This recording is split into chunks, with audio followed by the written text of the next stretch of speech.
Yeah, everyone, welcome back to the course. I apologize for the bad audio in the last video. That was because I forgot to increase the volume of my mic. I think one of my kids came to touch it, and I didn't know that the settings was has been altered. So I apologize for that.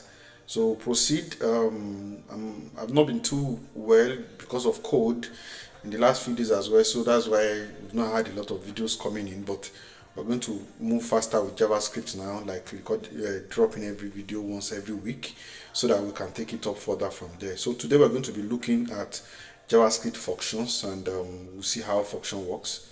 Then we'll now move into arrays and how to work with arrays and objects in JavaScript. So just follow through. It's going to be a lovely journey.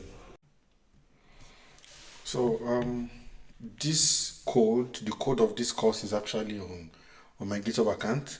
So, but I put them in different branches. So you will check the branch for this to be able to see. The reason why I put them in different branches is because I might make a change to everything you have here, and if you go to branch part one, I have part one, part two. So this is part two, and this is where I am. So, and all the branches are all online. So part two is where you will see all the recordings of this function. So I'm going to create. Let me. Okay. Take npm start. Npm start. Let me make sure that I have all of this. Okay, I've not even published a second branch. So I'm going to remove everything in index.js so that I can start functions from the beginning. And please, like I said, I'm not going to be merging the JavaScript functions.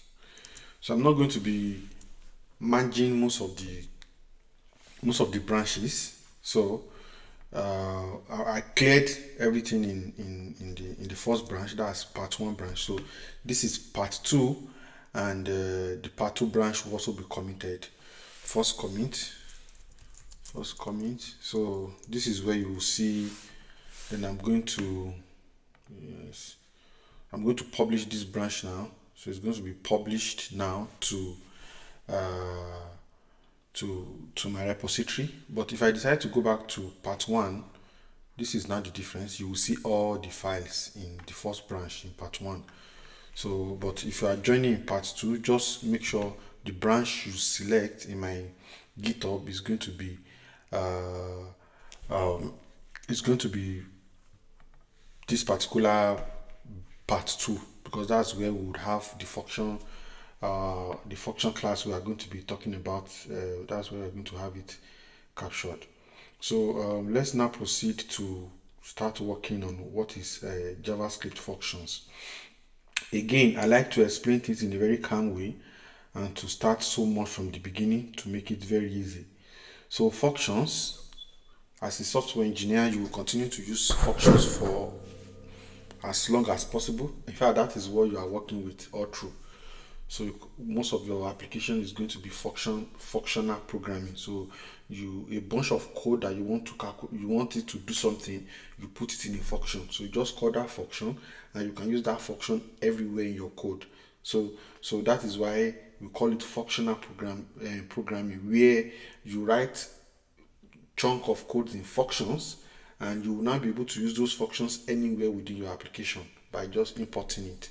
So I'm going to be introducing us to function, and we're going to create our first function by simply uh, saying what it is. So what are functions and why are they important in programming? So let's take a deep dive on that, because like I said, most of the things I'm going to be teaching you are based on personal experiences. Especially when you go to interviews, you can be asked what are functions, so you should be able to know what functions are. So function in a JavaScript is a reusable block of code designed to perform a specific task. So it can take input. The function can take input, which we sometimes call argument or parameters, and it can also return outputs using the return keyword. So you can write a function that return an output. Then sometimes you can also write a function that does not return an output. So it helps us to organize and structure our code in a way that it is easy to read, it is easy to maintain, and it is easy to use. So let's create our first function. And so anytime you are creating a function, you use the name, a simple function you call function. Then after that function, you give the name of the function. So for instance, I want to write a function that greets people good morning. So I'll just do greet. This is the name of the function, greet. So the other time I mentioned that functions take parameters. So maybe I want you to put your name, inside there. So I'm going to say this function is going to accept your name as a parameter. Then I'm going to come here, I'm going to do console.log, just, good morning, good. So good morning, morning. Then I'm going to concatenate it with name.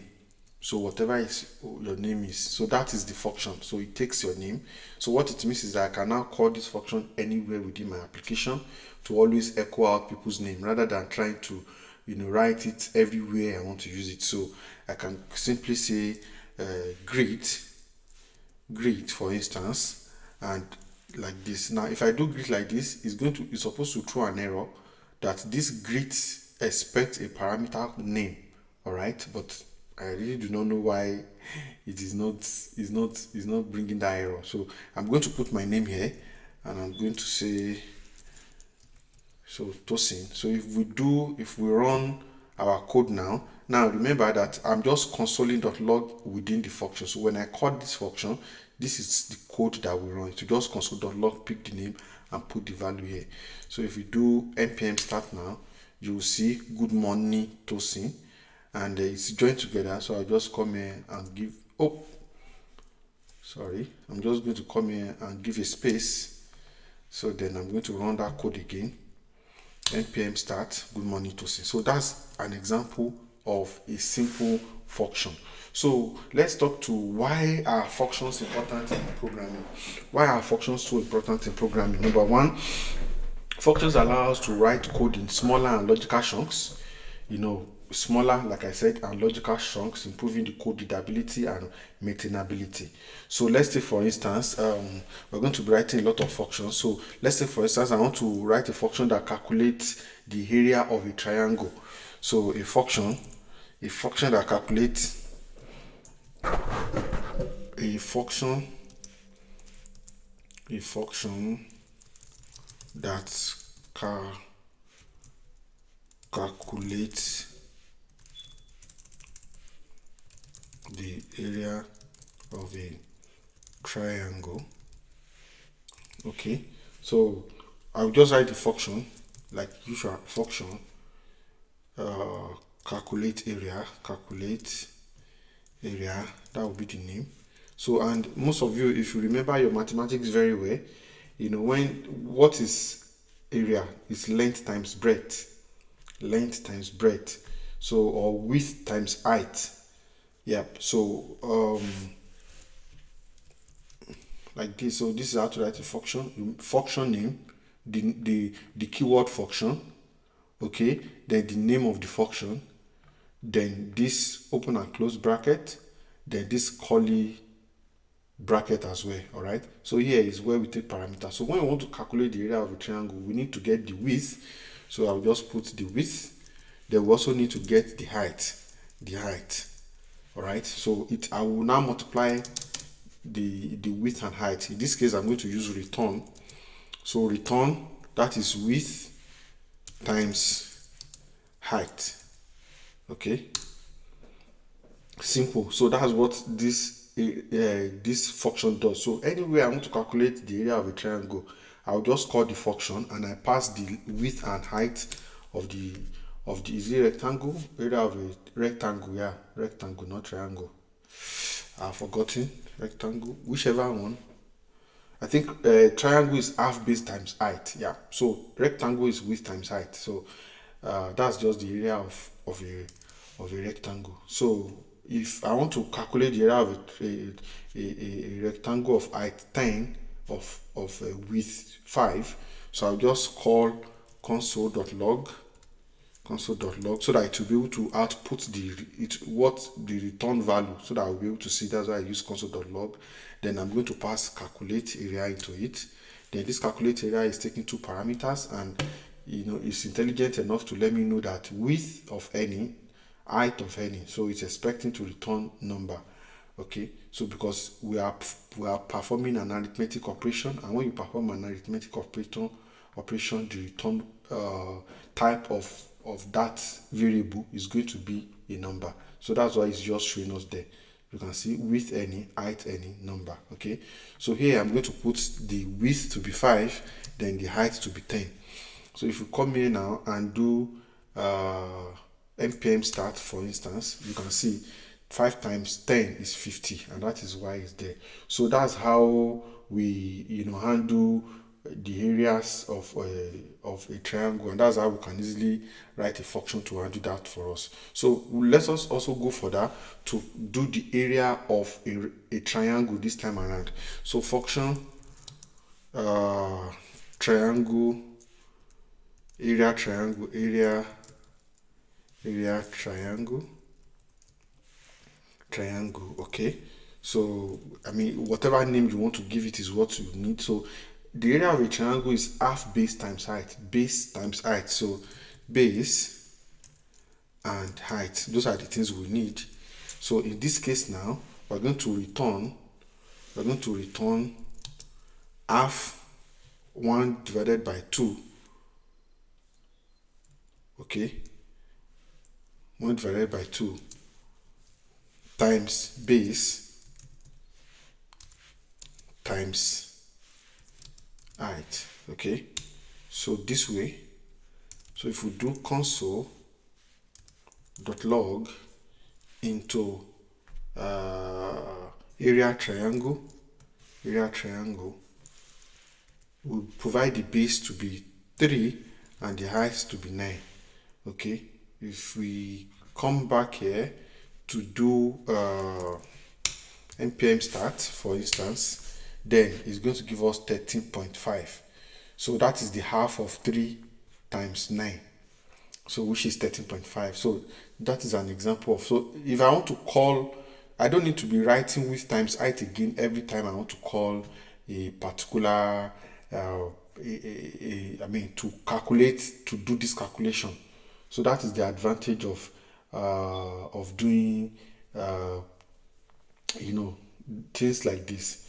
So of using function of writing functions, so it also helps us to avoid what we call repetition. So instead of doing things over and over again, writing the same code everywhere, so you write it in one place and you call it in the number of places you want to call it from. So that is the advantage of functions. So let's deeper into understanding another aspect and way of writing functions. All right, and that was introduced in ES6, ECMAScript 6. So instead of using function like this, we can use constant. So I can say constant, for instance, constant, all right, it's still the same way. Sum equals to, I will put the open and close bracket, then equals to, then forward greater than. So we call it arrow functions. This is how to declare arrow functions. Arrow functions. Okay, so I will do this. So sum, I want to pick two elements that I'm going to sum. So I'll just A and B. So those are supposed to be numbers. So I'm going to return A plus B because it's doing sum, A plus B. So this is also another way to write functions, and in most cases this is how I write my functions now. But in another case, you can also see function written in this way. All right, so I think in one of the spaces I was, I was asked to write a function, and I was confused in one of the interviews I attended because I've used this method of function so much, so many times I've even forgotten this is that I'm actually writing a function, you know. But when they now ask me to write function, I'm like, what? What is a function? I've forgotten. Meanwhile, it's actually the same thing. This and this is the same thing. Okay, so if I want to write this in form of a function now, for instance, I'm going to come back here. I'll just say constant area triangle equals to, it is going to throw an error, hopefully, equals to arrow, then this. So I'll just return half base times height.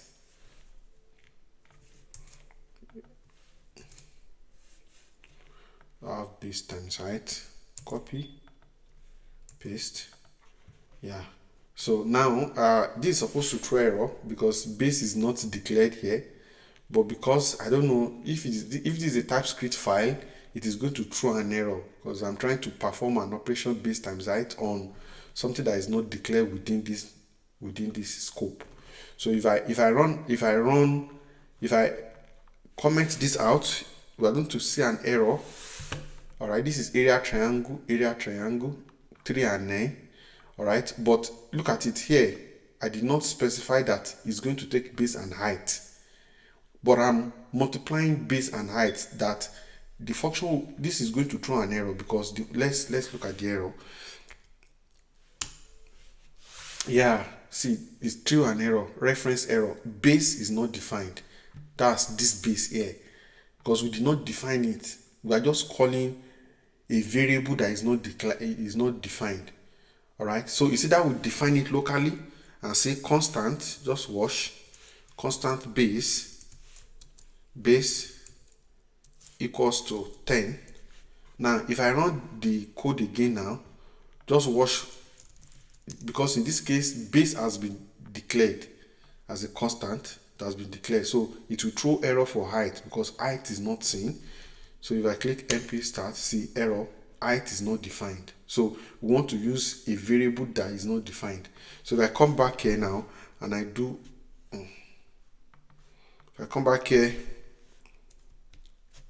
I change this one to height, the error will disappear and it's going to give me the area of 10 times 10, that's 100, then half is 50. So the answer now is going to be 50. It's going to console.log 50, npm start. Okay, so 50, this is the second 50.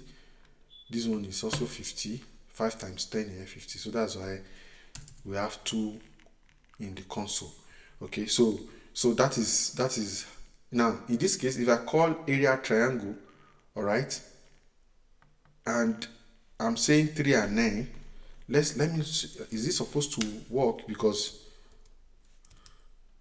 okay, it's still working, so this does not really matter. I'm passing parameters that the function itself does not require. So I mean, if it is a TypeScript file, that's not supposed to run at all. It's supposed to throw an error. So let's take a look again.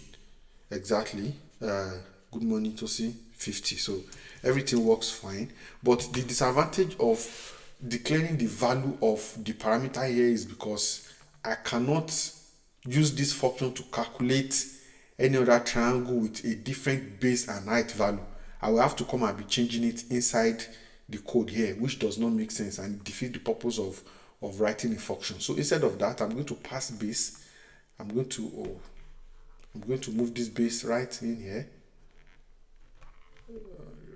here, comma. Oh shit.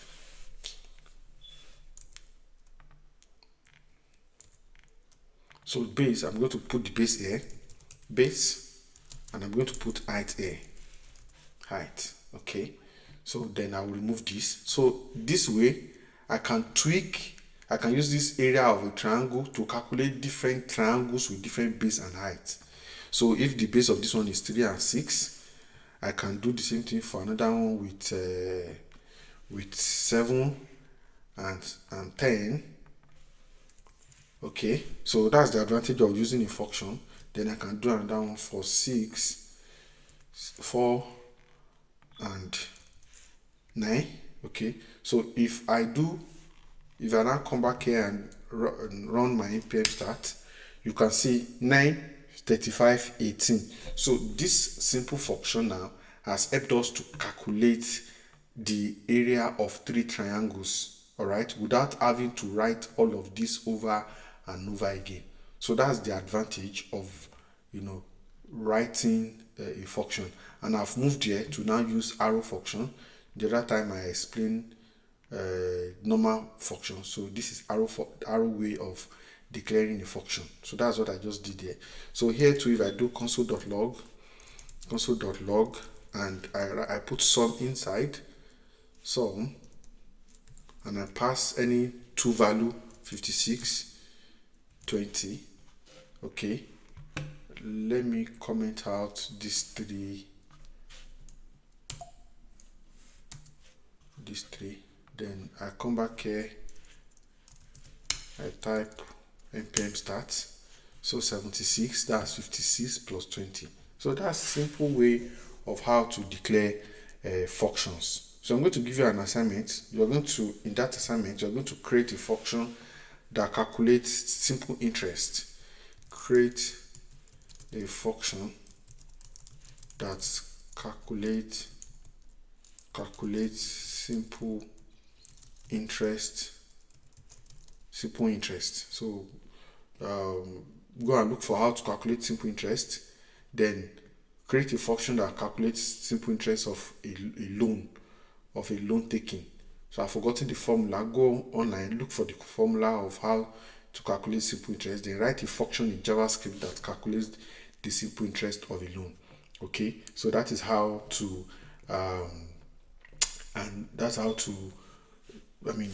that's how you can get your hand going. So let's move on to parameters. I think I've explained what parameters are. These are simple parameters. Then there is rest parameters. So that is where you transfer multiple arguments. You collect a multiple argument into an array, then you now send it to a function. So I'm going to create an example of a function that sums arrays, that does the sum. I'm going to create a function that calculates the sum of arrays of numbers. So maybe I have 20, 30, 40, 50 numbers. All right. Okay. So we're going to use a function that calculates arrays of numbers. So I'm going to do write constant sum array. Now sum array. In this sum array, I'm going to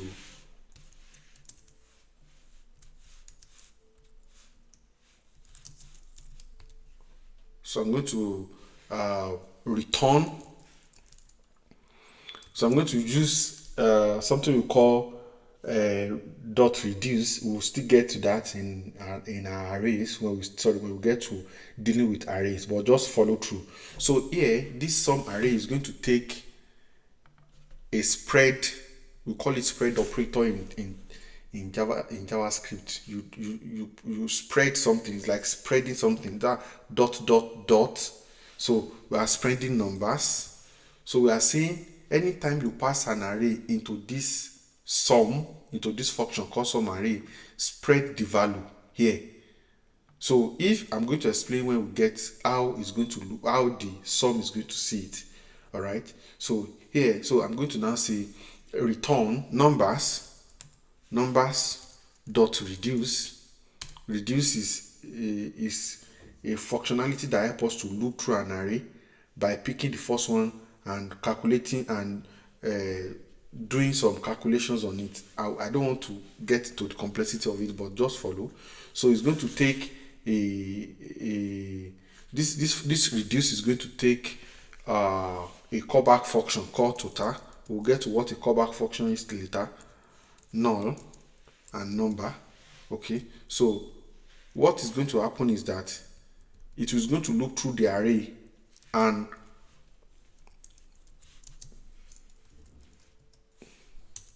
total plus number. So I'm going to explain what this is going to do. So what is going to happen now is that then we are going to start the total from 0. So that's the second value, the call up so what this is doing is that, let me explain this numbers.reduce. What it's doing is that is going to set total to 0 for the first time. So I'll pick the first number in the numbers array, add it to total, then pick the, now take the sum of that. So if the first number is 1, that will be 1 plus 0. Then it will go and take the second number. So 1 plus 0 at this in the initial stage is already 1. So it will take that number total again, add it to the next number, which is 2. So that's 1 plus 2, that's 3. Then the next one is going to be 3 plus the next number, like that and like that. So that's what this reduce does. Don't press yourself about understanding it, just leave it. You don't need to cram it to understand it later. So now let me do console.log, okay, and pass sum array. In this case, sum array is expecting arrays of numbers. So I'm going to do 1, 2, 3, 4, 5. So what we are doing, what sum array is going to do is that it's going to pick 1 plus 0, that is 3. So the next one is 3 plus 2, that's 5. 5 plus 3, that is 8. 8 plus 4, that is 12. 12 plus 5, that is 17. So the console.log of this now is going to be 17. And that is what this reduce is doing for us. Is picking, is setting total to 0 first, then it continues to add the value of each of the array to the previous total. So if I do that now and I clear, I think I said it's 17. The answer is going to be, okay, 15. All right, so that's 15. 1 plus 2, that is 1 plus 2, that's 3. 3 plus 3, that's 6. 6 plus 10, that is 6 plus 4, that's 10. 10 plus 5, that's 15. Exactly. So 0 plus 1, 1. 1 plus 2, 3. The 3 plus 3, 6. That's 6 plus 4. So total, it keeps adding total to the next number. But the first value of total is 0. If I put this number as 10, for instance, all right, the value is going to be 25, because it's going to, first of all, the total is going to be 10 first, then 10 plus 1, 11, like that and like that. So let's see if I'm correct. 25 exactly. So that's how, reduce works on an array of numbers. Okay, so that is how we use rest. You can pass rest here in a function. So then sometimes it is not all functions that returns the value. There are sometimes that you write some functions that does some things without necessarily returning any value. You might just want it to calculate something and not return any value. Maybe to input something in a database, or to fetch a parameter and do something. So that's how it works when it comes to JavaScript. So writing functions. So we would come to do with more functions as we progress. Okay, so the next thing we need to do now is to look at what is scope. And I explained this scope. We have JavaScript scope, we have global scope, we have local scope, and we have block scope. And I explained when I was using let, var, and constant. And let me see, we'll continually use let, var, and constant. So let's look at how to understand that. Okay, so let's talk about understanding scopes in JavaScript. So scopes are very important, and you would continue to use them. And this is where we even start working with what we call what can I call it? Variables, let, and constant. So we have three scopes. There are 3 scopes for JavaScript variables. JavaScript variables.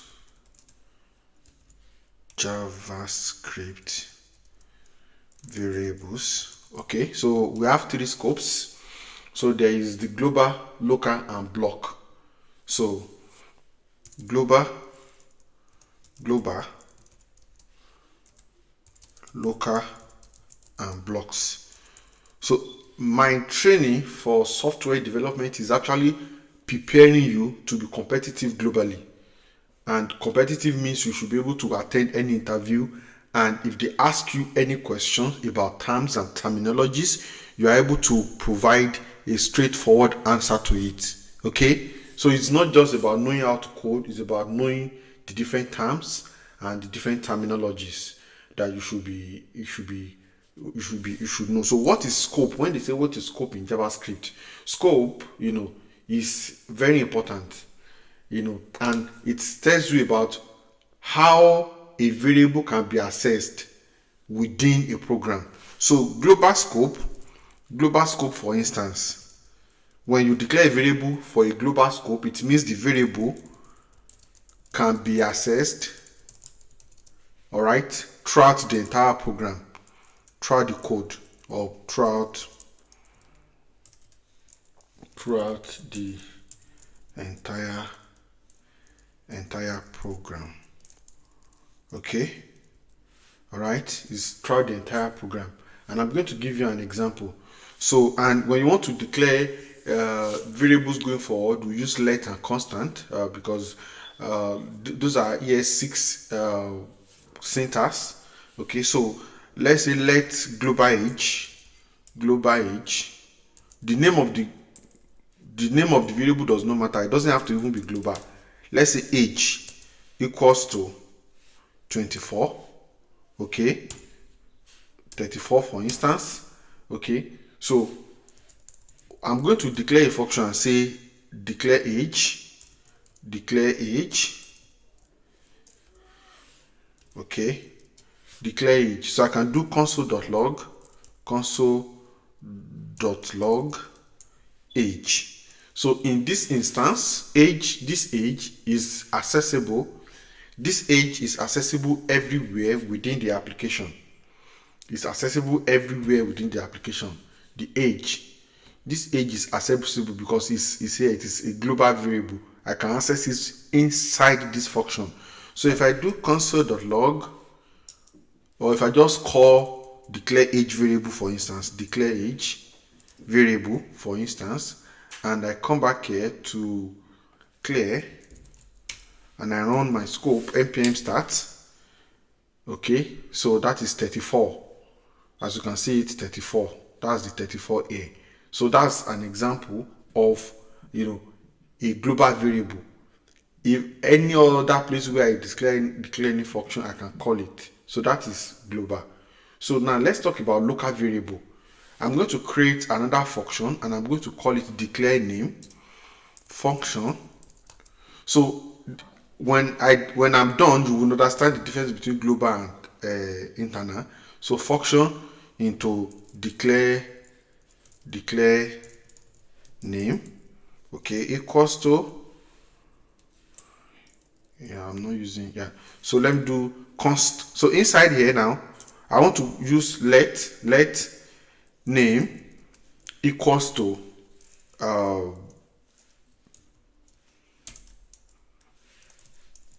Tosin, for instance. Okay, now I've left it. I declare name here, and apparently when I come back here now, let me come outside the function that I've created. I want to console.log name. Let's see if it's going to work.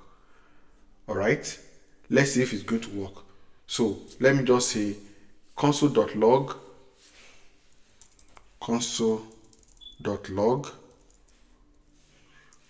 name, for instance. Of course, ordinarily, if I can do console.log age here, outside even here, console.log age. Okay, so would have age printed twice. Let me comment this out. So here, if I click clear, if I npm start, you see there is a reference error in console.log name, line 67 here. It said name is not defined. we define it because it is defined inside the function. The variable name is local to that particular function. It's as simple as that. This variable name is local to this function, so we cannot have access to it. But if I come here now, I can have access to it. .log name. I can have access to it inside.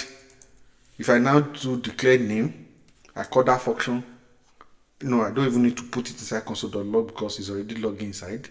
So if I just click declare name like this, okay. Now, if I do console.log now, it will print the name out. npm start. As you can see, Tosin, because it is actually this variable let name is locally declared inside the function. So outside this function, it is not accessible. I cannot create another function and say const full name. That's another way to declare variable. Sorry, declare a function. Full name equals to this into this. All right. So if I inside this function, so I do console.log name .log, let's see, I'm referring to this letter, console.log name. Okay, you will still see it's going to throw that same error. It's even saying name is not defined. Okay, so let me do full name directly. Let me call that function full name. Let's clear now. Let's clear and click npm start. In fact, see, it's saying name is not defined in line 69 because name is never defined. It can't see the name inside this function because this name is actually local to that function. All right, so that is how to use that's how to explain global and local variable in terms of scope in JavaScript. So you can know the scope. So if you declare a variable outside the function, you can use it. If you declare, you can use it in the function. But if you declare a variable inside the function, you cannot use that variable outside that function. It is local to that particular function. So that's how it is actually handled. Okay, so it's as simple as that. So we can proceed to closure now, and closure is one of the most important aspects of JavaScript, and this usually come up even during interviews. So closure is very, very key and you must understand it. I've at various times asked people who want to ask people who are interviewing for jobs to discuss what is closure in JavaScript. So that is what it means. So JavaScript closure, JavaScript closure. You can read more about it. So I'm going to provide the definition. So it is a function. It is a function that remembers its scope.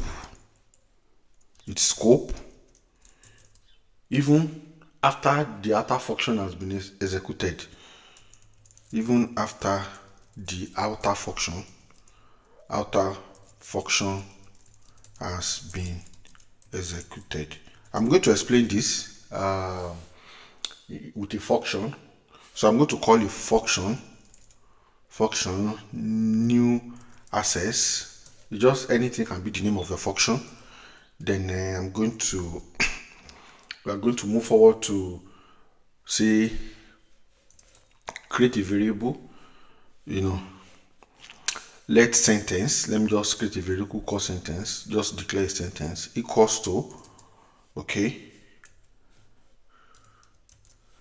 I am a variable of type string.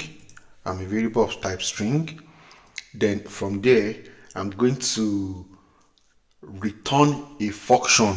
I'm going to return, instead of returning just a normal variable like return sentence, and you call sentence, then it echoes sentence. But in this case, I'm going to simply return, another function inside the new access. So I'm going to return a function. I'm going to create a new function. Okay, let me just come here. Let me create a new function inside const function. Okay, function function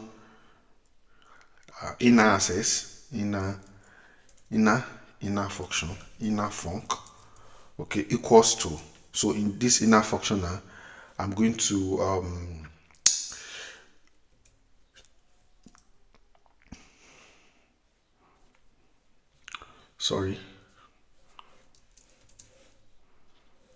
I'm going to use arrow function inside. I'm just using different type of functions so that you know that.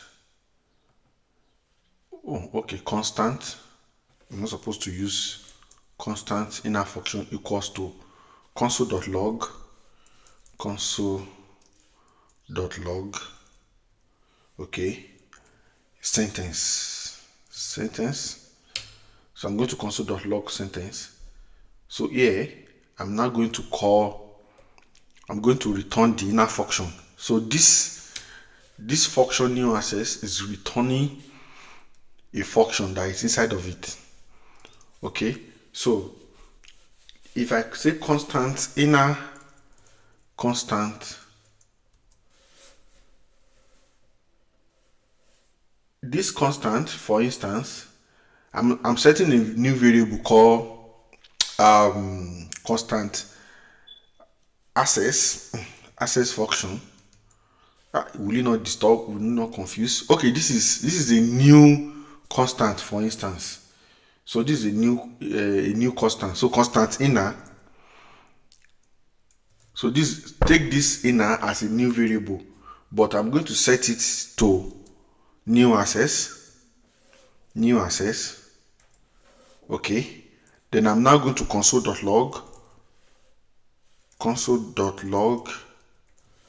inner. But when I want to call inner, in this case, I cannot just call inner only. This inner is going to be seen as a function. That's why we call it a closure, because it is going to remember, it's going to remember itself. So it's going to remember the scope. So if I call inner now, enter like this, let me comment out the calling of this function here, and let's see what will be the outcome of this. Let me comment this out. Just want to comment all of that out. So let's come here, clear, and do npm start. So look at it. When I call console.log inner, is saying function, inner function. So it's console.log out that function. Okay, let me comment out all those good morning toasting that I've done before. I just want to see, and it could be a bit confusing, but you don't need to memorize anything. Just have the understanding, write your code and make sure it works. So then we still have 34 showing somewhere.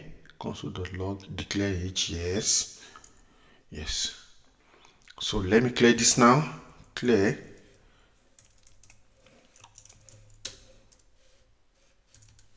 npm start.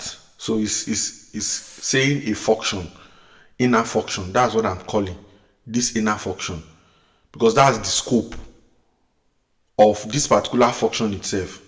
So, but if I now call it as if I'm calling a function like this, it will now do console.log sentence. So that's how a closure works. And I'm going to give you an example.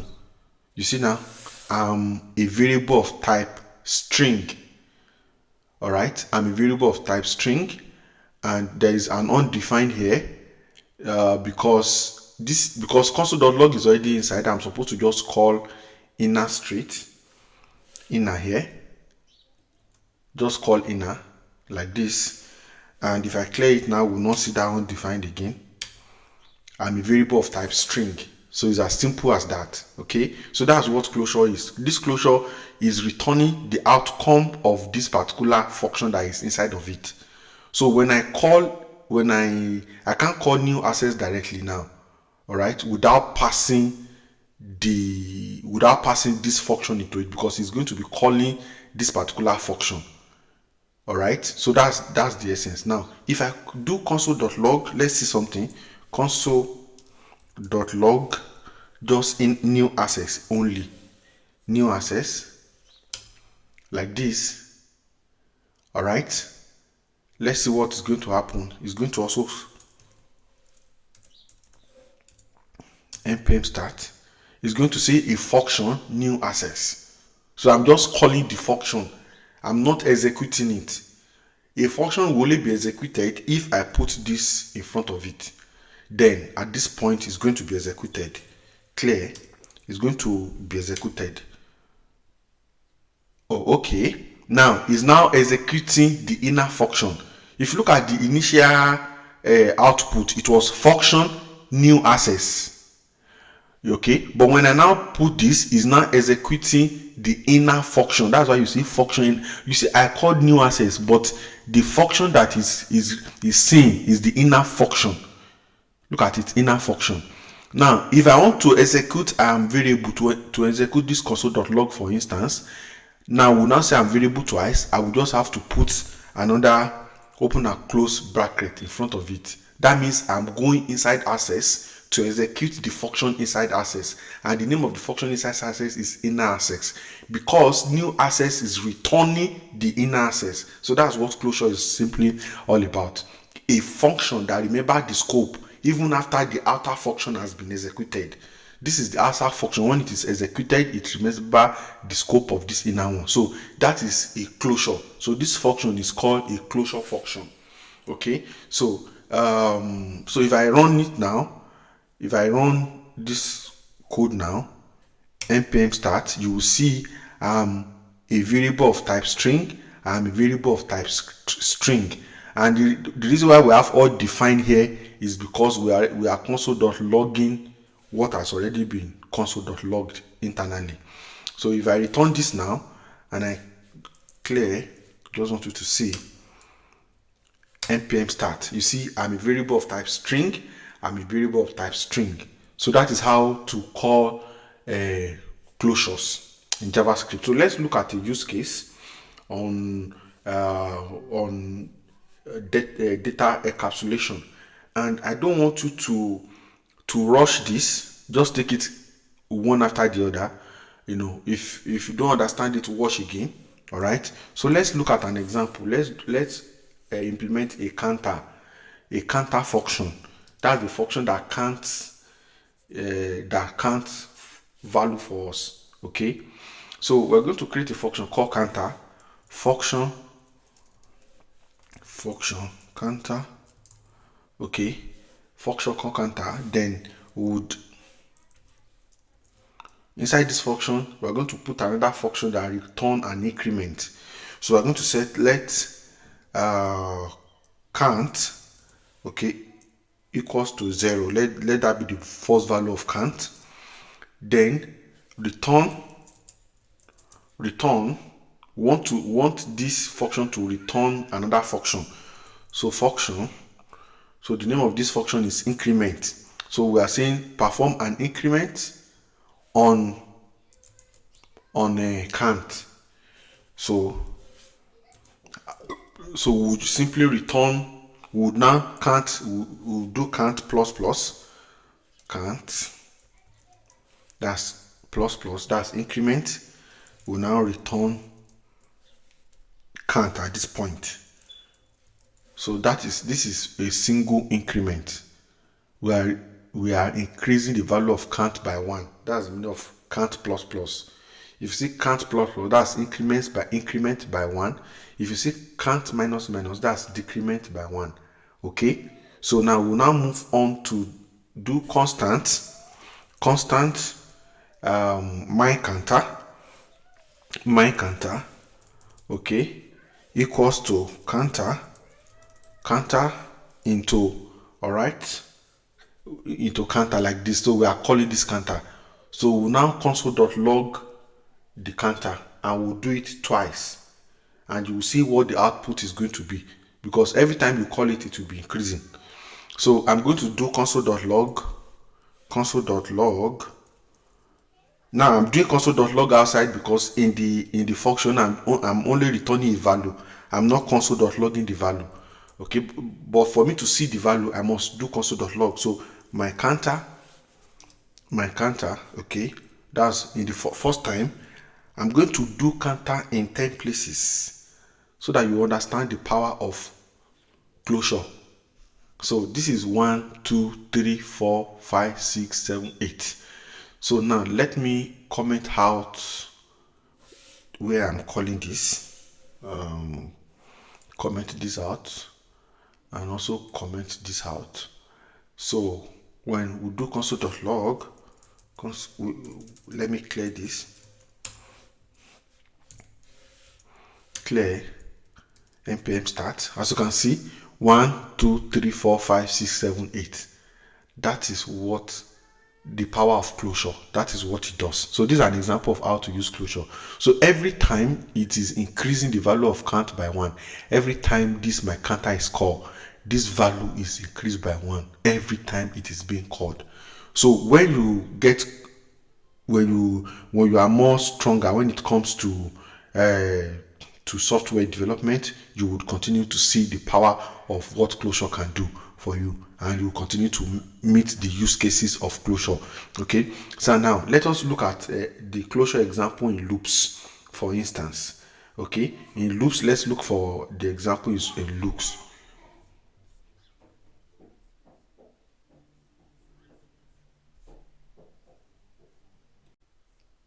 So let's implement the same thing for this same closure. Let's implement it with using loops, and I've taught you about loops in the previous video. So for I less than 0, okay, first of all declare the value of I to be 0, okay, then column I less or equal to 8. We want to output the same thing, less or equal to 8, okay, then increase I by 1, I plus plus. Okay, so that way we can then do, I want to use a term I've not used before, set timeout. There are a lot of inbuilt functions of or method in JavaScript that you use. They are all inbuilt. You can read about them on MDN to see the reference of how to use timeout. All right, so I just want to you pass a callback function to it, or an handler, okay, which is equals to, simply we're going to console.log I, console.log I, okay, y, okay, so that is that. And we're supposed to pass the timer, that's timeout. So what set timeout is doing is that instead of the 0 to 1 to print out once, it will be printing out at different time interval, and the time that is supposed to print out is what I'm going to add here. So I'm going to multiply the value of I times, I'm going to multiply the value of I times where is times 1000, because 1000 is 1 seconds. So if we do console.log that and click and run this code, you will see how it's going to run. But before that, let me remove this console.log so that we can have a better understanding of what we're supposed to do when I run this function. So let me clear now, and let us run the function.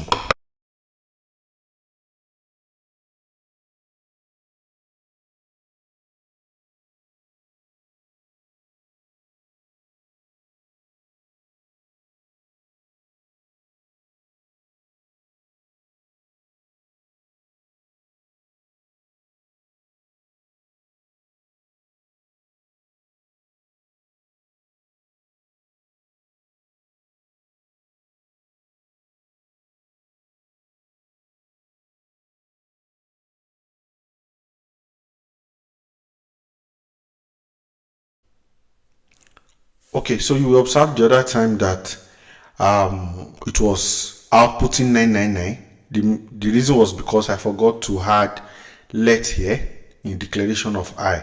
So if I remove it now, and just say for I equals to 0, so that's very wrong, and that's why we're having 99999. So we just added I to 8, and that was all. So but we need to change it back to for let I equals to 0. Then we'll now see the beauty of what we're supposed to do here.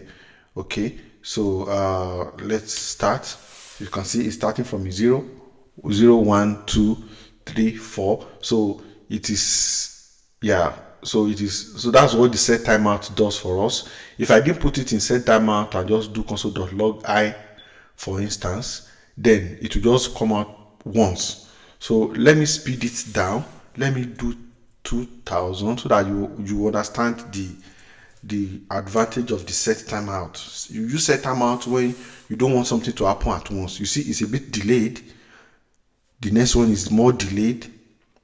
So you use set timeout to delay the execution of a function.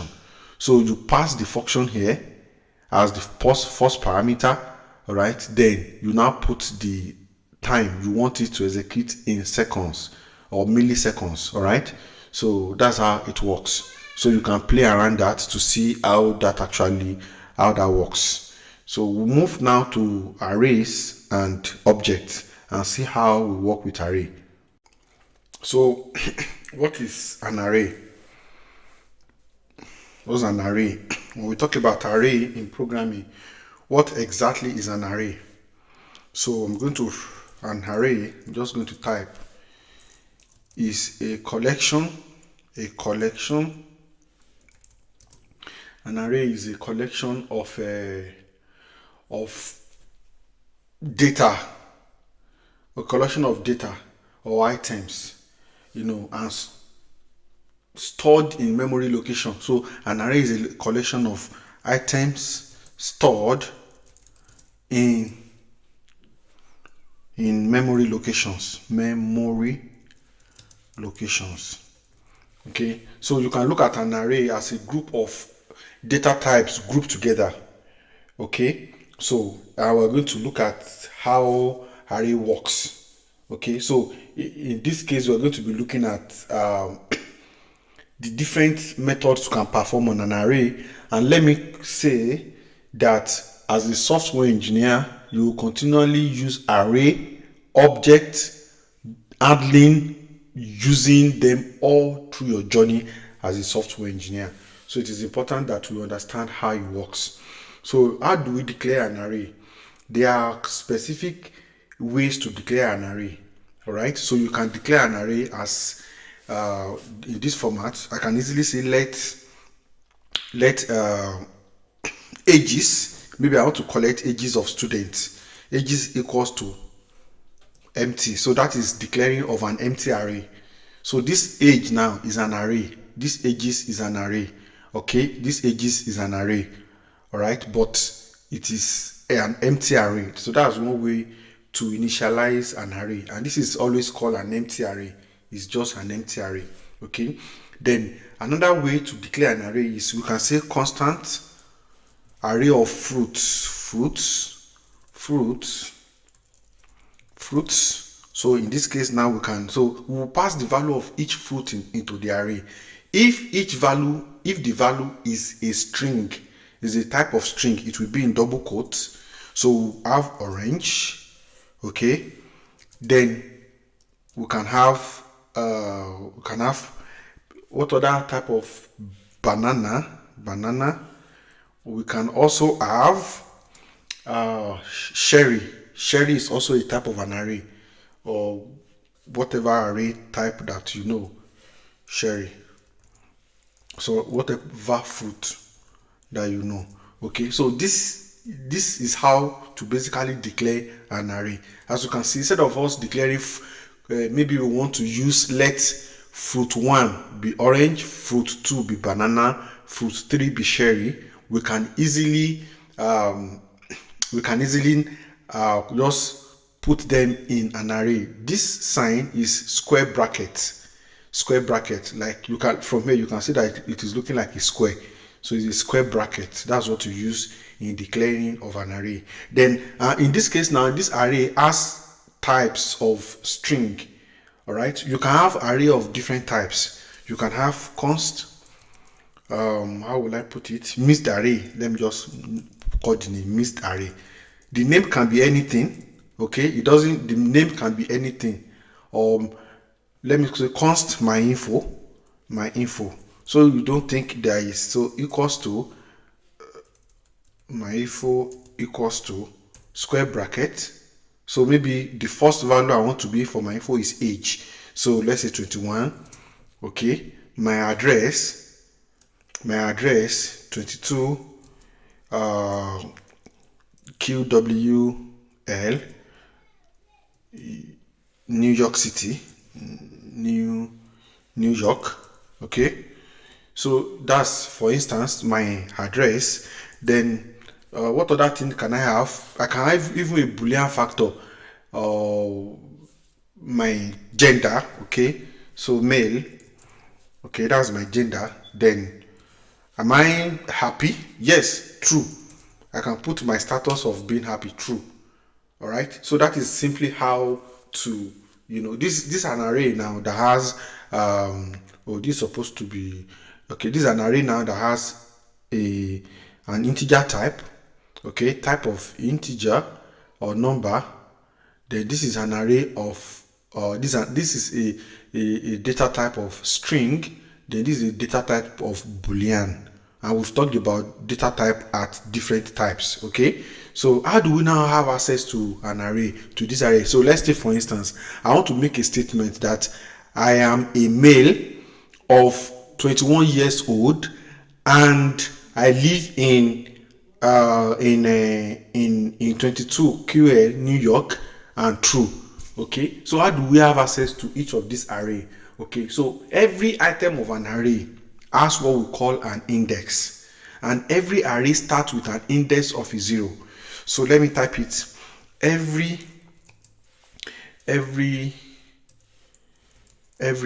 item in an array has a numeric index, and it always starts from 0.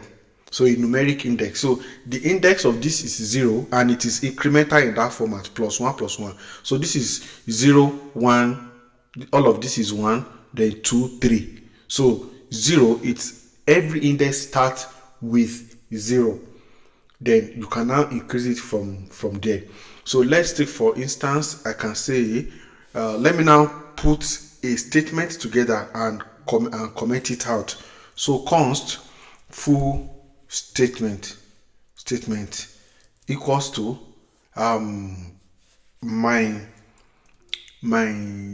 okay, I am okay. So I'm going to use there is a, this is supposed to actually be a okay, so full statement. All right, and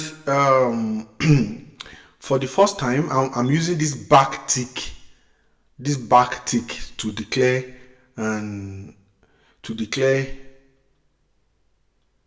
a string.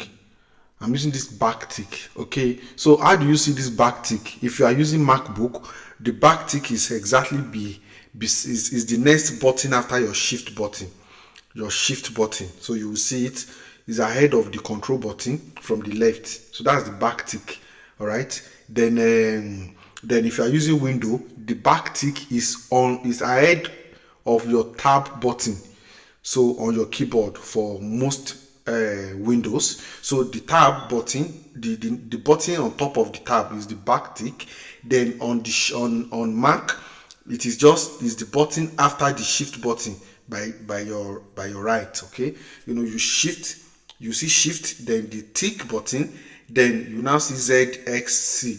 All right, so but from Windows is ahead of tab.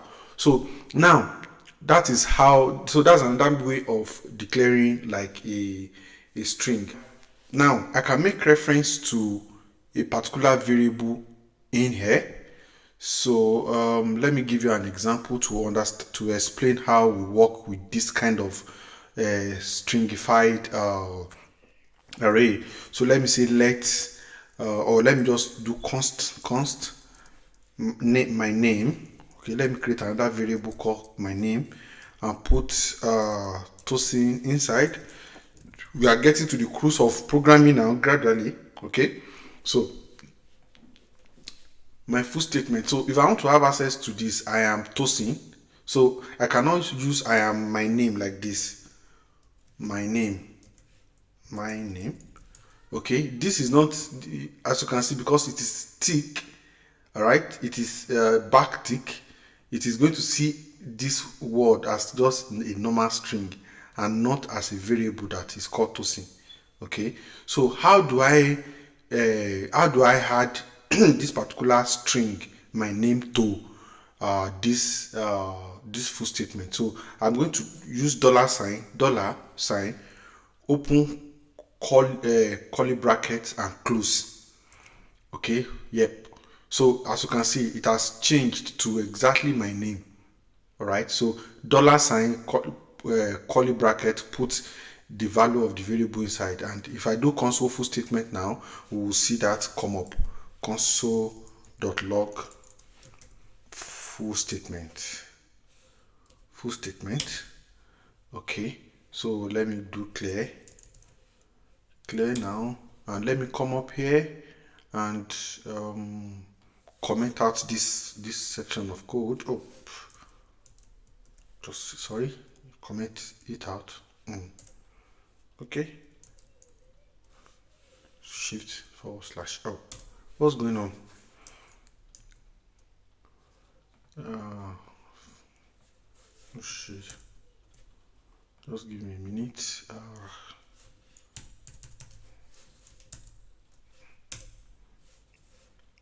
I've forgotten the okay, yeah. Command / I thought I was on my window laptop. I'm on Mac now. It's command. Forgot it. I was pressing control. Yep. So I comment that out. So let's do npm start now. So I am Tosin. So I am Tosin. This is I am Tosin. But if I remove this now, okay, and do that again, you will see what is going to bring up for us. And my name, you can see, and my name, because this is exactly what I put here. So it is not giving me this Tosin. And this my name here is not referring to this my name here. Is seeing all of this as a string. All right, so that's that about that. So I can now add as many variables inside this particular full statement string with the back tick, with this particular back tick, and you're going to use it a lot of time in your journey. So I am Tosin. I want to add my age. I am 21 years old. I am Tosin, a 21 years old man. I want to reference to this letter from my info. So I'm going to write, I'm going to put the $sign, open and close, and add my info. Okay, now how do I reference? If I just do my info like this, let me comment it out. So let me run it so that we can see what is going to come out, because this my info is actually an array of my information. Okay, so if I click it now and I come here to do this start, okay, you can see I am Tosin, a 21, 22. It just listed all the information in the array for me like a string. All right, so but how do I make a sense of it? Like I am Tosin, a 21 years old young man. So what I'm going to do is to first of all access the first element or the first item with the index. If I want to have access to it with the index, I will write my info, open and close open and close a square bracket and put the first index, which the first index for an array is 0. So I am tossing a 21-year-old man. Yeah, 21-year-old man living at, then I will put the next one, which is curly bracket again, my info is bringing it for me. Then my address is the second item, so that's the one index. Don't forget the first index is always 0, that's how it is being counted. The second index is 1. Okay, so I am my name, a 21-year-old man, years old. Okay, years old man. Well, whether it's year or 21 years, I cannot. So living at, that's the address. So a male. So I want to put a male of 21 years. Okay. Oh, okay. I already put man. Okay. A 21-year-old male instead of man here. So we now have $sign. So curly bracket. Look for curly bracket on your keyboard. Then male. That male is on number what? 0, 1, 2. That's 2. So info into 0, 1, 2. Okay, 1, 2, 2. All right. So it will give us my name, which is Tosin, my info, the first one, a 21 years old male living at 22 QL, New York City. All right. Then this true is just true. Just keep it there. Okay. So so that's just it. Okay. So so I can now create a fork. Okay, let me say console.log full statement now, and let's see what is going to come out in a clearer format. npm start. You can see I am Tosin, a 21-year-old male living at 22 QL, New York.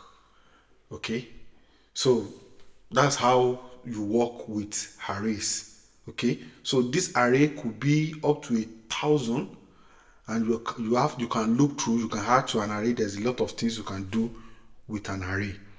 So that's a simple level of how an array actually works. Okay, so if we choose, for instance, to cover all aspect of array today, we won't be able to finish it in 1 hour video, because what you can do with array is a lot. You will continue to learn them as you progress. But for some few little ones, so let's do some things with this particular fruit array. Maybe I want to alter for instance, I want to change the second array. This second array. So if I want to access banana, okay, let me add I love eating. Let me add one of the arrays in the first. Let me add one of the arrays. I love eating. So which one is banana? That is fruit 1. That's fruit index 1. Fruits. Okay, index 1. That gives us banana. All right. Okay, so that's how that works. So if I come back here and do that again, npm start, you will see. Okay, I commented out full statement. If I do it again, npm start, you see I am Tosin, 21-year-old male living at 22 QL, New York. I love eating banana. So that's how I love eating banana. So that's how you use array. Now I can actually change the value of this banana to something else. Okay, so how do I do that? Like if I come down here and just before I make mention of fruit 1, I can come back here and say I'll just call fruit 1 fruits, the first one. I will set a new value to it, equals to something should remind me of another fruit. I've forgotten your fruit. Banana, orange, pie, blackberry or berry. Okay, berry. Okay, so by the time I console.log here, you know, it is this one, you expected it to be banana, but here I've changed the value from banana to berry. So if I come down here and do console.log fruits, for instance, you would observe that the second one is will no longer be banana, rather is going to be berry, because we've changed the value. This line 126 have helped us to change the value of the index 1 from banana to berry. Okay, so let me clear this off now and npm start. As you can see, orange, berry and cherry. So it's an array. Orange, berry. The banana has, this berry has taken the place of banana because we set the value to this. Okay, so that's how to modify the value of an array from one value to the other. Okay, now you might be thinking, what's the meaning of what? How does it make sense of what value is all of this? By the time we start building applications, you will understand much more better. Okay, so that's that. Then we need to talk about how you can add a value to this array. Maybe I don't want to come here and write what's another fruit. Let me think. Mango. Okay, mango. It's another kind of fruit. Pineapple. Pine. Let me just put apple before I stress myself with the pine. Okay, so let me just put apple. So it's also an example of a fruit. So if I don't want to come and add it here, maybe during the course of the code, I want to add additional fruit. Maybe 3 fruits are no longer enough. So I can come back here. All I will just do is write fruit.push. Fruit, let me push fruit down. So I'll just write fruits dot push. Okay, so this push is an array method. We call it array method. There are basic array method. There is push, there is pop, there is unshift, and there is also shift. Okay, so those are the basic method. There are other methods that you can perform on an array. You can perform a reduce and etc. We will get to that if I can get to that in this video. So push, we are going to say push would push an array. We add an array to the last array.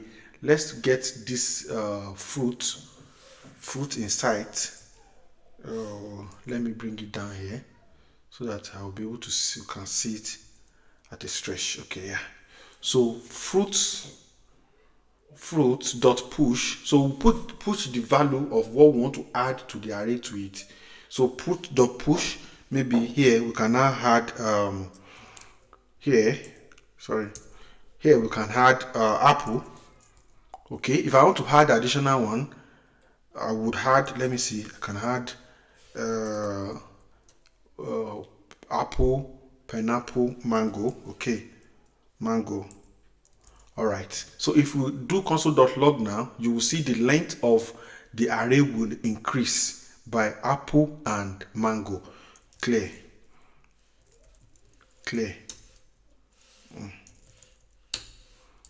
Let me see if that's going to work. npm start. You can see now orange, berry, cherry, apple and mango. So these two elements have been added to this particular fruit array. So that is that. So we can, from here now, I can access fruit. So mango is going to be 0, 1, 2, 3. It's going to be the third one. So 3.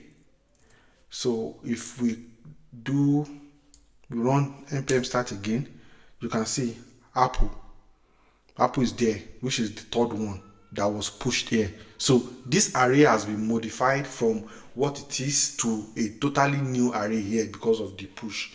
Then we can also apply what we call pop. For instance, we can do fruits. Pop is to remove the last array on an array dot pop. Okay, so if I do pop like this, it's going to remove the last array here. So let me console.log fruit now and let's see console.log. If you are already getting confused there, watch the video over and over again so that you can have a clearer understanding of what we're doing. So let's npm start now.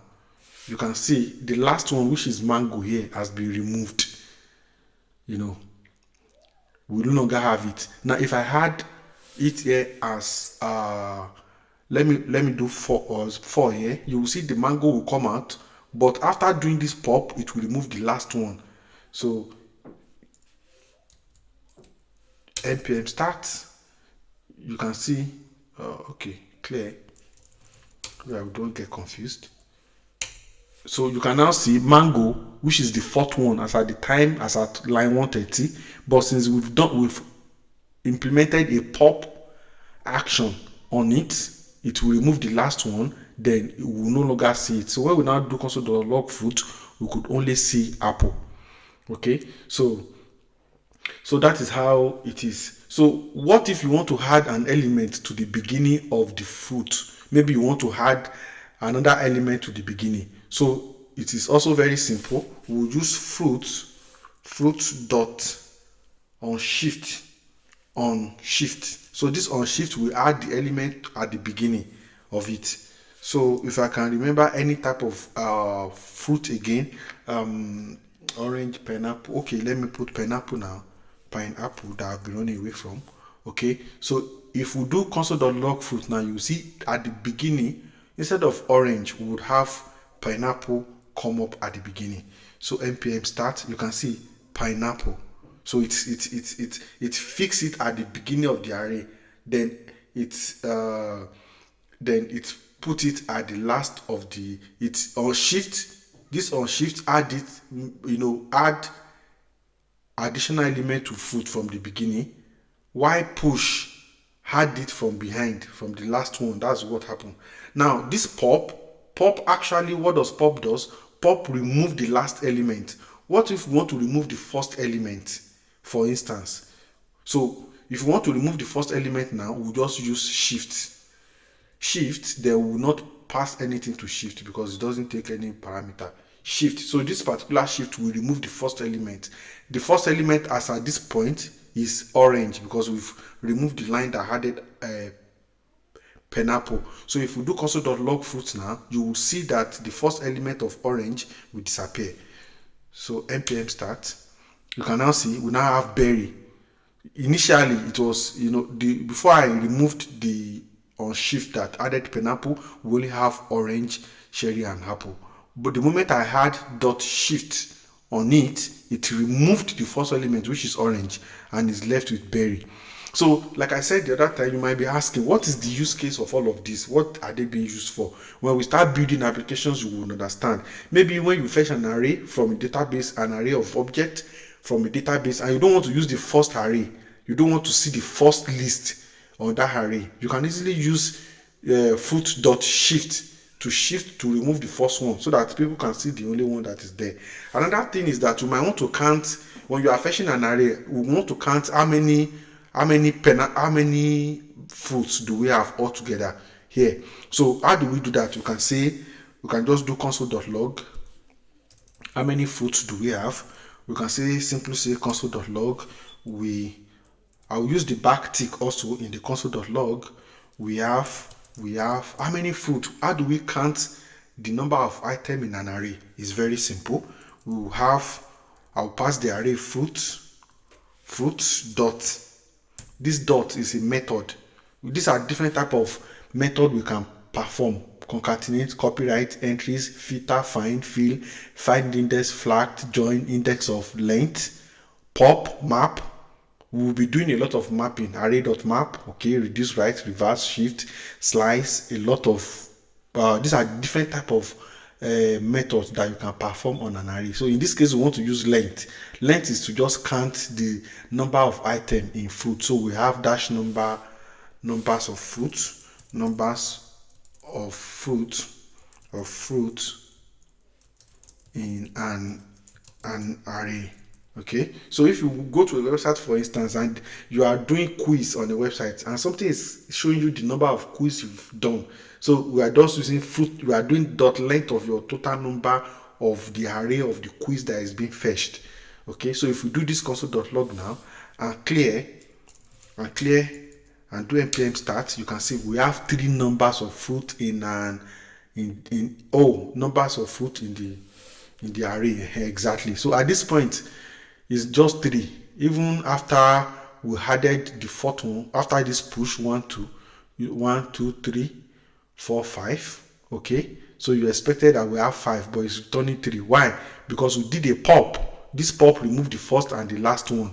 It will remove the orange and mango, which is the, I mean, at this point we already have 1 2 3 4 5. Pop will remove the first one, shift will remove the last one, which is mango, then we'll be left with 3.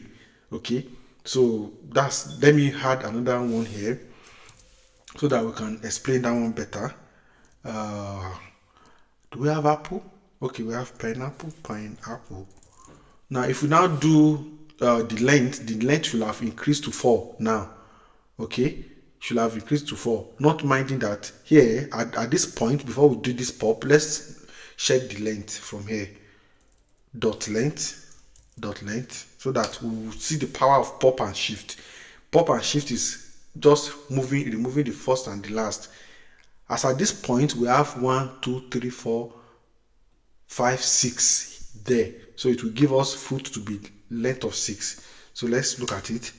As you can see, 6. But because we did fruit.pop and shift, which removed the first and the last, what is left for us is 4 numbers in the array. So if we do lastly console.log, before we move to object, console.log fruit here, so that we can make a bit of sense out of it. If we come here and clear this and do this, so now initially here it was actually 6, but by the time we did pop and shift on the array, we are left with only 4.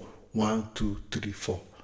All right, so it removed mango because this fruit.push is also adding to the array, and I've explained that before.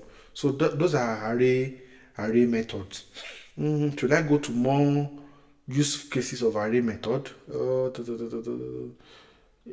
Okay, there are a lot of them that could be confusing, but maybe we'll come back to that later, so that you don't get bored, because some people, by the little one we've done already, they will be feeling so tired. Okay, so let's now move to object, which will be the last for this video. Object is a bit similar to array, but object is a collection of key value. Object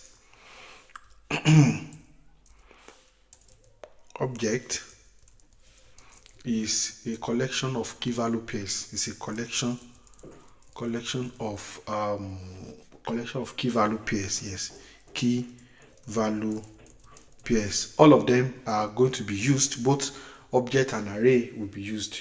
And the value of the key can be of any data type. Okay, so let me give you an example. First of all, from that, so let's have a function, a variable called person. In this person, we want to pass an object to it. This object will tell us the person's name, the person's age, and it will tell us if the person is employed or not. Okay, we'll check from it. So person equals to here. Okay, so we'll say name, that's the name of the person, Brian. Okay, then then age, because age is data type of number or integer, put 30. Then is employed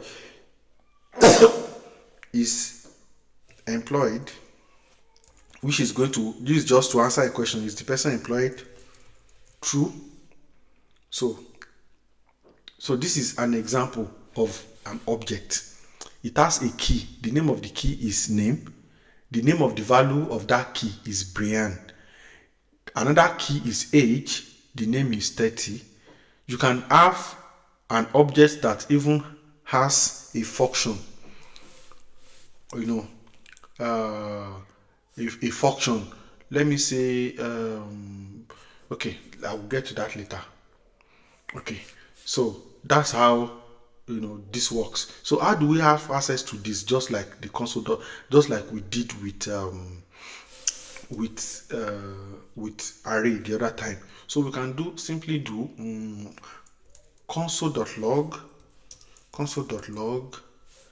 Let me comment out this and comment out this. Yep. So console.log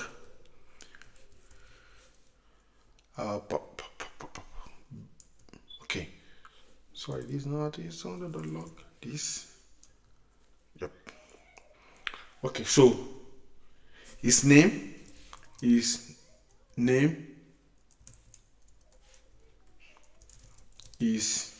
so how do I have access to Brain?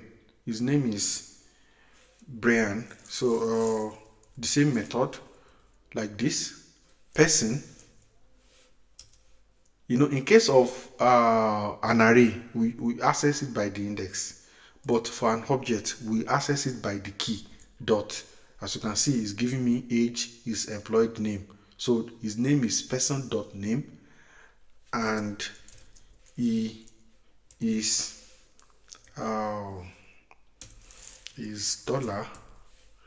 $person.age years old. Okay, so his name is person.name and his person.age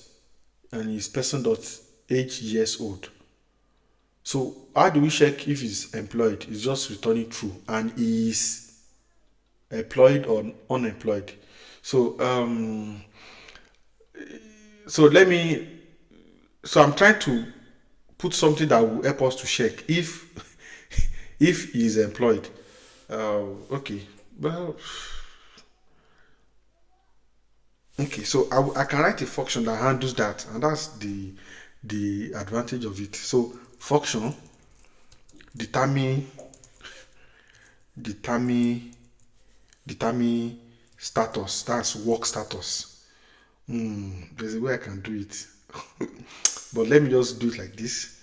Let me pass a value here, and so this is going to be value, so which is going to be a boolean. Okay, and I'm going to say if value, that means if it is true, because we are expecting this to be a boolean value. You are expecting it to be a boolean. If it is in TypeScript now, I'm going to put boolean here to say expect a boolean type, but it will throw an error because this file can only be used in a TypeScript file. So we've not gotten to TypeScript. We'll get to TypeScript later. All right. So before we go to React, we'll move to TypeScript. We will have done a lot with JavaScript only. Then we want to move to React. We'll now switch to TypeScript, then React. So if value return, I'm going to simply return employed.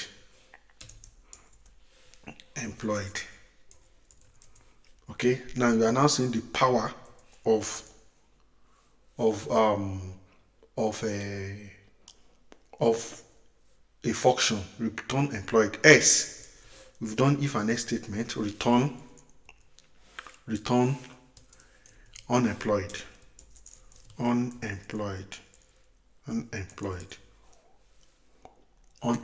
Okay, yep.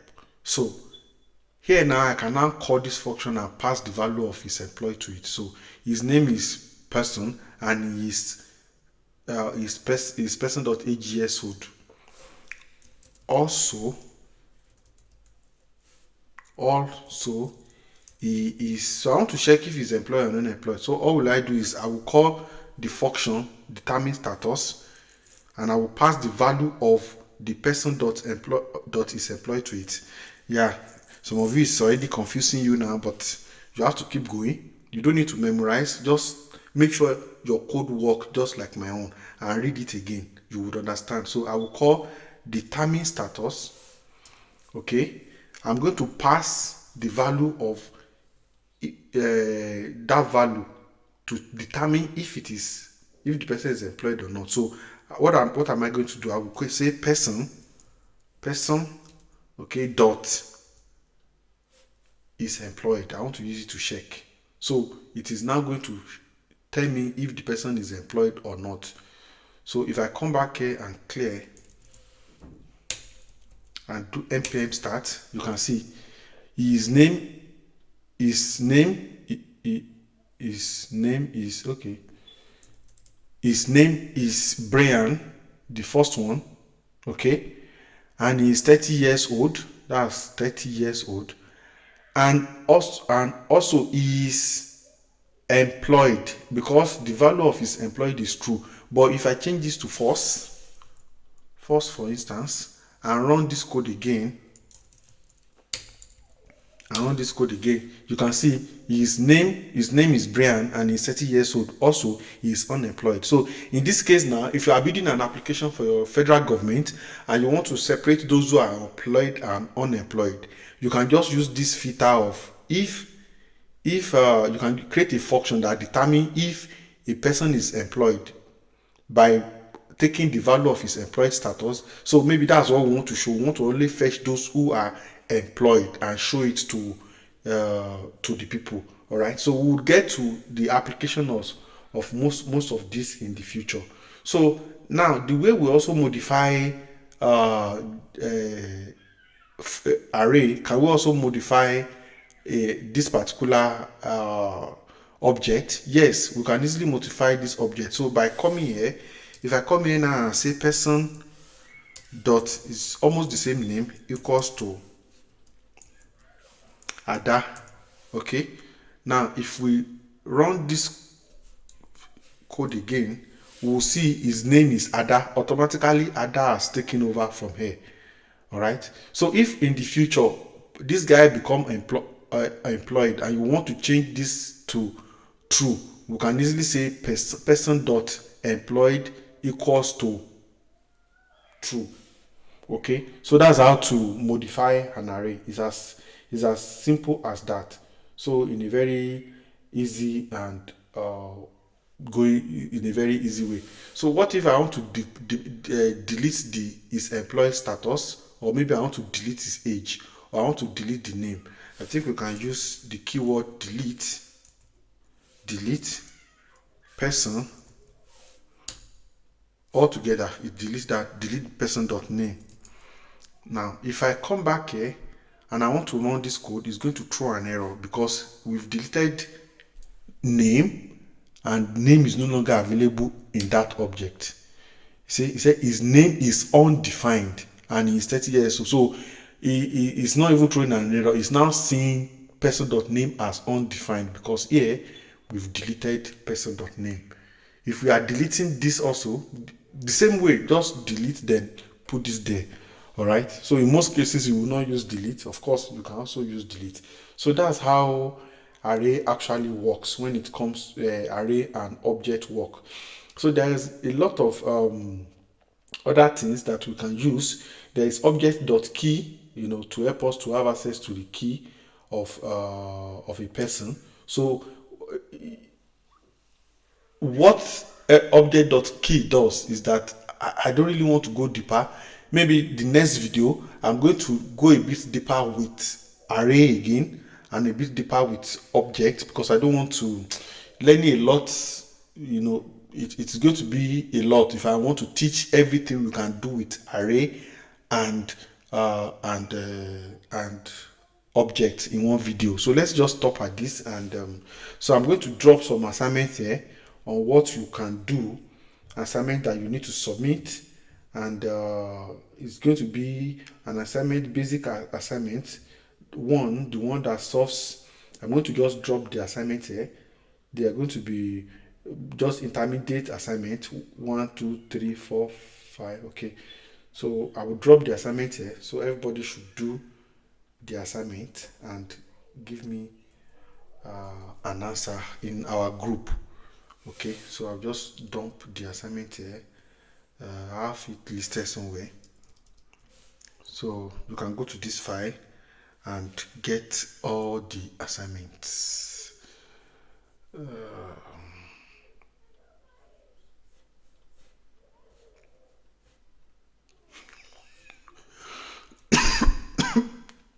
So for now, you don't know what test cases are. So I won't add test case to the assignment before you run away. Okay, I will not add test case because you can run away here if you start writing test cases. Okay, so I have assignments that are even much more easier, but I want to give you the tough ones. Yes, create vowels in string. Yes, then yep.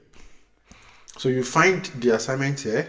When you are done with you find the assignment in the code. I'll push it to the code. So that's the end of the class for today. So that's enough to capture. So I'm going to commit JavaScript. We did JavaScript functions, arrays, and objects. So that's just a short one. So yes, stage it, then sync it. Okay. So what you will do now is next thing is go to my GitHub repository and go and look for the part 2 of this particular JavaScript course. So you see the part 2 there. So when you are done with the assignment, please screenshot and drop in the group C78. So one, let me number it. 2, 3, 4, 5. Okay. So update. Let me update. Let me just give that as the comment. Then I will have to never again, please. Then